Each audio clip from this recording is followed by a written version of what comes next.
Просто системата, по която КАТ отчита своята дейност, е за ловени нарушители. Това е една много така интересно измислена игра на куче и котка, на стражари и апаши. Те знаят къде са местата, където отиват, правят си актовете. Не е важното на шофьорите да им е лесно да карат и да могат да се оправят.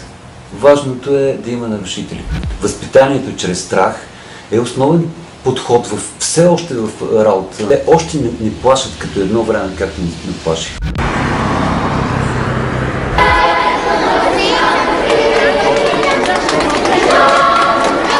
Но на 15 септември да бъде направена тая безумен монумент пред царския дворец на жълтите павета с кървавите аербеци и смачканите коли.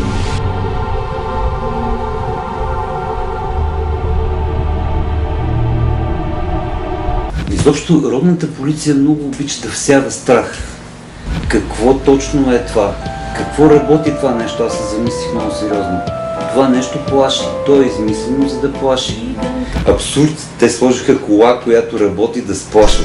В нашия град добре дошъл в България.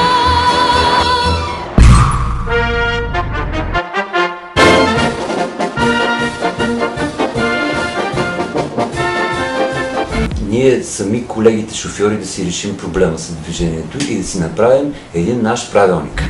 Винаги по-мощната кола е с предимство. Да има точка на нарушителите винаги с предимство. Ако видиш, че някой кара в насрещното, веднага спираш, правиш му път. Пияни шофьори винаги с предимство. Като го видиш, че пили гуми на място, значи човека е пиян. Другото е да се отнеме предимството на пешеходците на пешеходна пътека, те да внимават. Пенсионери само в подлези. Деца до 5-ти клас, само ако са от многодетно семейство. Игра на куче и котка.